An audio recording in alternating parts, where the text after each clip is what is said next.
Everybody, it's Thursday, October 5th. It is Doug with the Point of Sale Data Minute. Thank you for watching another episode today. I'd like to thank Canadian Home Products Trade Association and the office product folks for their support in promoting today's episode, along with my friends and employer at Crunchbox for always sponsoring what we do here. Today, I think we have one of our most timely episodes yet, and I'm excited to bring on my guest, Jason Landreau from Nectar. He joins us again to give us his thoughts on what we can expect this Prime Day and also share with you some of his last minute hints and tips that'll get your brand ready for success on October 10th. Jason, welcome to Thank, another episode. thank you for having me. It's great to have you back, and I think it's one of our most timely episodes yet, with Prime Day just being 5 days away, and we did this in July, just before the last Prime Day, and I thought the content was excellent. So I'm glad you're able to find some time for us today, and appreciate everyone watching in. Last year, I read the October Prime Day. They had a little bit of a decline from July. So I'd like to kind of start with what your thoughts are in this. It was a 6% decline in household participation versus July 22 Prime Day to the October 22 Prime Day. How do you think October 2023 Prime Day is shaping up? Yeah, I mean the July Prime Day was the best sales day or event ever on Amazon. I don't expect that next week, and the disparity may be even greater than a 6% drop off as a result.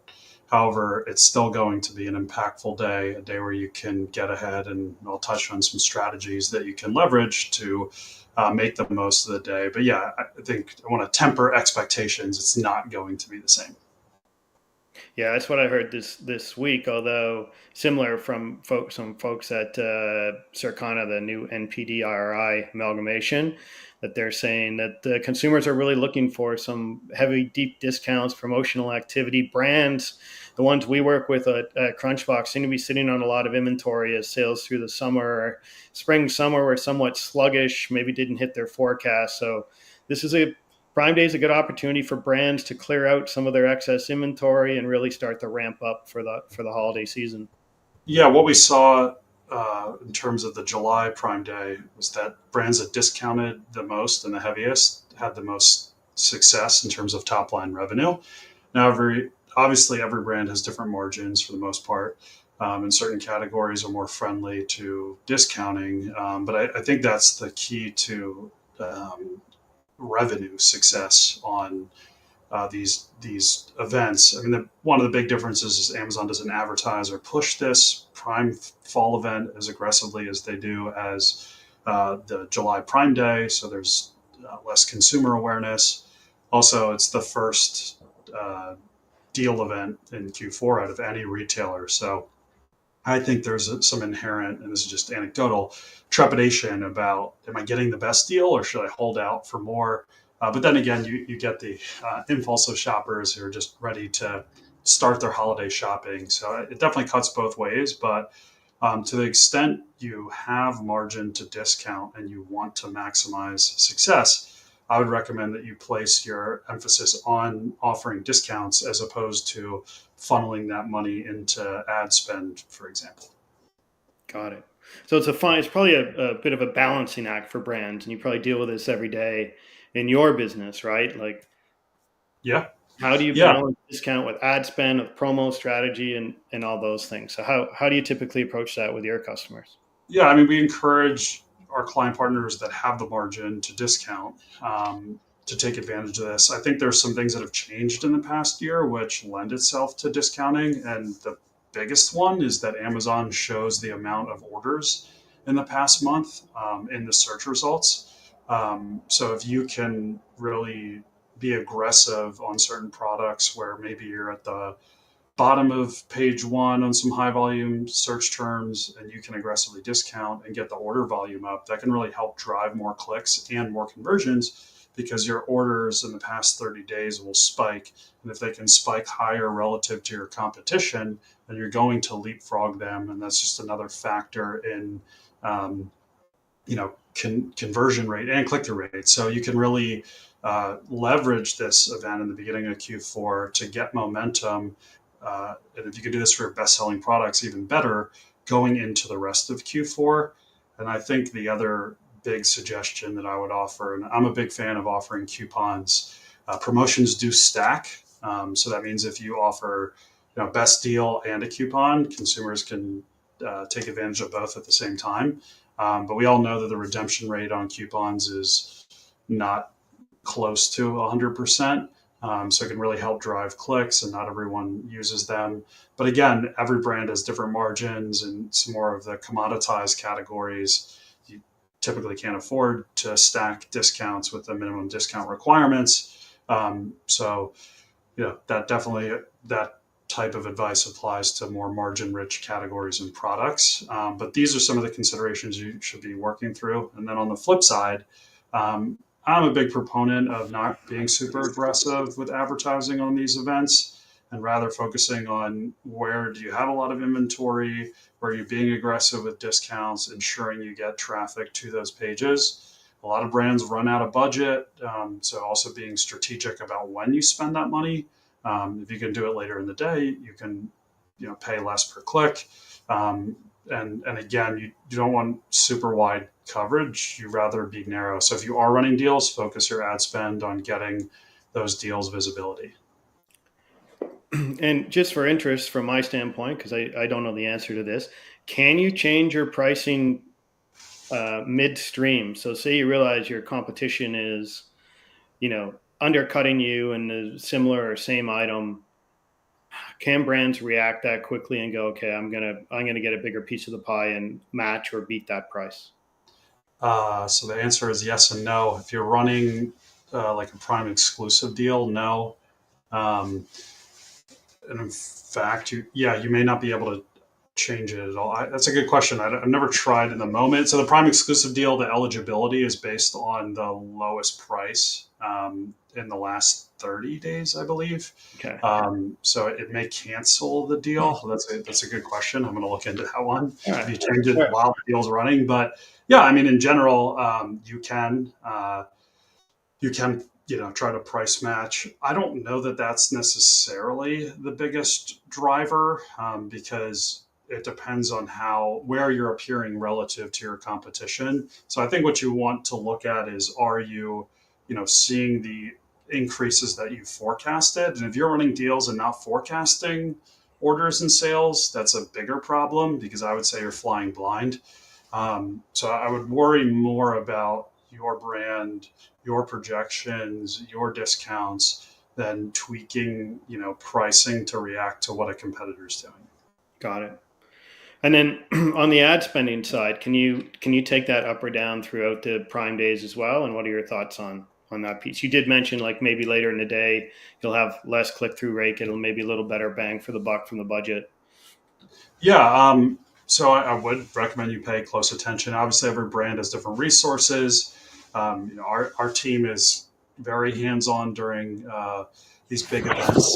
You do want to have a strategy. It also depends on the category. If it's super competitive, you're going to see bids really go. Regardless, you'll see bids go up. But a lot of brands will not pace their budgets appropriately, spend too fast, and go out of budget. They may not catch it in time. What we typically see is that bids come down throughout the course of like later in the day. But the highest shopping times are during peak hours. So you want to, again, be strategic. So if you normally have pretty good coverage across your catalog in terms of your ad spend allocation, what I'd recommend you do is analyze, hey, we're running deals on these 5 products, and we have 100 products. These other 40 products don't sell well. Let's reallocate that budget to these 5 to get them more visibility, and then make sure you're reallocating it properly. You don't want to put that all into high volume search terms that are going to be super expensive that day, because you'll run out of budget really quickly. That won't take you the furthest. So you need to be more strategic about where you place that budget. Got it. It sounds like it's a little bit of a balancing act between pricing, promotional strategies, ad spend. What other kind of strategies and hints and tips would you recommend? Maybe it comes down to their site design, their store. What are you working with your clients on today at Nectar at kind of optimizing their page before a big day? This week we finished publishing promotional pages on the store or updating the home pages to reflect promotions. I would say that you can make some minor changes to your store, before the event. It's getting a little late. It depends whether you probably have the ability to work on the weekend at this point. But yeah, I would say it's a little late for content changes if you haven't done them already. However, we don't see that those content changes are the biggest driver of growth. As much as I'm a proponent of having fantastic content that'll increase click-through rate and increase conversions, in terms of building awareness and driving revenue, that's not updating your brand store or your product detail pages, to tailor towards deals you're running on the event is not, wouldn't be my first, second, or third action item. But if you have the time and the resources, you should do it, especially if you're getting meaningful traffic on your brand store. Or if you're running DSP, that's another reason, because you can retarget those people who visit your store. So, if you haven't done that already, I would strongly consider it for the next big event. Or we do holiday pages for a lot of our client partners on their brand stores too. Yeah, I could see that being effective. We were talking prior about how brands can package all this up together, get themselves set up for success, and it's a 48-hour window. But how can you ride that wave after Prime Day, so all that effort doesn't just get comprised into the 48 hours? Yeah, that's a great question. So you get a lot of traffic on Prime Day. Not everyone purchases. You can use every registered brand owner can use sponsored display to retarget people who viewed and didn't purchase. You may even want to include some type of a discount, step down discount or coupon to encourage subsequent purchases. Maybe a lot of people buy one thing, they don't like it, but they still need the product, but are ready to get it from a different brand. Hey, I had a bad experience. I bought it at a cheaper price. I'm willing to pay more money now, right? So there's this whole psychology behind that. Don't just give up. Don't say, hey, all these people are only deal hunters. They won't buy from me. We know that's not true. People buy things. So the Fall Prime events on the 10th and 11th, people will buy things on the 9th, and people will buy things on the 12th, and so on. I would say sometimes brands go into the pre and post as with this mentality, this defeatist mentality, like, oh, it's going to be terrible right before, right after. And you can do things like a step down discount or a step up discount before the event to help, minimize the spikes and dips.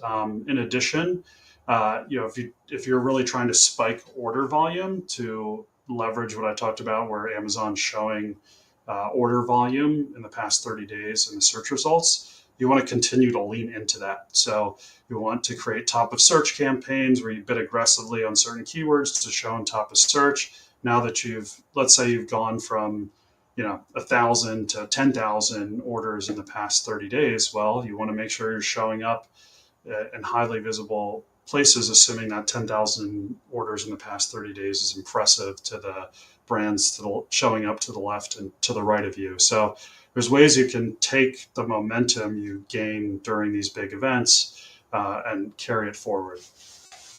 Yeah, that's some great insights there. So out of curiosity, the early Prime Day deals would really help set a brand up for success. Is that kind of correct? Because all of a sudden sale volumes are going up, keyword searching may be going up because their ads or their products are being promoted. They may have some ad spend going on. Is that kind of a correct assumption? Yeah, and again, I think we all live and breathe this world, so we're all like, oh, this Fall Prime event's coming up, but that's not really how consumers see it. And there's different tiers of consumers. Yes, there are people that shop on Amazon every day. They're fully aware this Fall Prime event's coming, or maybe they're watching. Streaming from Amazon Prime Video every night, and they're seeing all the commercials, and they're fully aware, they're fully ready. They're not buying anything the 2 days before, probably not buying anything 2 days after, and buying everything during the event. Then there's a whole host of other people who are just like, hey, I need this. I'm going to go buy it today. Oh, I see a coupon. Let me buy it. And so you can leverage these different people before the event to keep up the momentum, so you don't see a massive dip, then a massive spike, then a massive dip, and a leveling off. Instead, maybe it's a little dip, a big spike, a little dip, level off, and then the aggregate is an improvement. And that's what a lot of brands complain about. They say, hey, we put in all this effort, we offered all these discounts. By the time you account for the added discounts and the revenue drop off before and after, this was stupid, because we saw a 1% aggregate lift in net profit, and so there's ways to offset that, and leverage that momentum going forward, so you don't have the remorse about the event and all the work that you did to prepare and try to maximize it. Right. Almost wrap up here. Just a couple more questions. So is there another way to look at it? We're talking about giving them the hints and tips of what they should be doing. Is there anything you'd recommend that they shouldn't be doing as we get this close to the actual event? Yeah, I think you need to be careful about stacking subscribe and save coupons if you have a consumable. Um, you know, if you're trying to introduce new to brand customers to your product, and if they're not typically signing up for subscribe and save on the first purchase, these events are classic deal hunter events.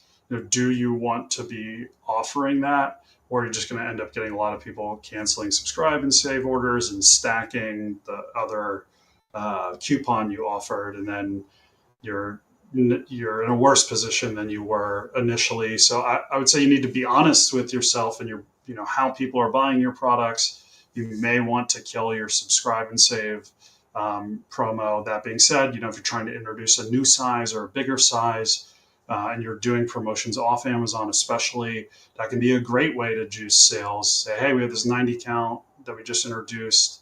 You can market to everyone who's taking the 30 count and the 60 count and saying it's a much better price. And we're doing this, initial subscribe and save promo for everyone who signs up. So it can go both ways. And then just in general, I'm not a believer in losing money on promotions on a unit economics basis, because you never know what's going to happen moving forward. So I wouldn't take a loss on promo, and you should factor in your ad spend as well. And I wouldn't just promo pointlessly or without purpose. I should say aimlessly. It's a better word. Why are you having a promo on the items that you're promoting? And you should be able to have a good answer to that question. We really want to pick up more reviews, new to brand customers. We believe that they'll buy more products because this is our best flagship product, or we want to improve in the rankings. We want to push harder in Q4. There's got to be a good reason for why you're doing promos. It shouldn't just be to juice top line revenue. That 99% of the time that'll come back to bite you. Yeah, absolutely. I think there's, has to be a good strategy. It has to fit into your overall retail strategy as to where you want to move product, what your pricing strategy is, because we all know if they discount too heavily on Amazon, their first calls from another retailer on Monday asking how come they didn't get that deal, right? Well, Jason, I meant to do this at the start. I mean, you have a wealth of information when it comes to Amazon. You're one of my favorite experts on LinkedIn that I follow all the time. Can you tell us a bit about your business at Nectar, and just let those who will watch this know a little bit about your role and what you folks do? Yeah, so we're a digital marketing agency with a focus on Amazon. We're full service. We have a photo video studio in Denver, Colorado. We do graphic design, but we also do comprehensive account management for vendors and sellers, mostly brands that are established brick and mortar retail and need help really scaling online. So that's brands, doing millions, tens of millions, even 9 figures a year on Amazon. And we do a lot of strategic planning, down to the product level. Where's incremental revenue? How can we grab it? And, what is the profit going to be, down to ad execution, inventory forecasting, and more reporting, et cetera. So yeah, we really specialize in bringing all of the pieces that you need, personnel and strategy and execution, to really accelerate your Amazon business. Fantastic. And that's why I like having you on. Thanks for sharing your hints and tips, your checklist today, and your thoughts of what's going to happen on upcoming Prime Day on October 10th. Appreciate your time as usual, and look forward to having you on another episode in the future. Thanks for having me. Thanks. Have a great day. You too. Everyone, that concludes this episode. Jason Landreau, you heard some great hints and tips about what you can do this Amazon Prime Day to get your brand ready for success. I'm back October 20th. We're going to talk with Matt Kruger, omni-channel expert, about initial markups and how you can maintain those as you look at your digital and brick and mortar world. It's been a couple months since we've had an episode of the Point of Sale Data Minute, so I'm glad you were able to watch today. I'd like to thank Crunchbox again for their sponsorship, the Canadian Office Products and Home Product Trade Association for their ongoing support. And if I can help your brand find the nuggets of gold in your retailer point of sale data, I'm talking about the ones that make you money, please reach out via LinkedIn or send me an email. Thanks again, and we'll see you on October 20th on another broadcast of the Point of Sale Data Minute.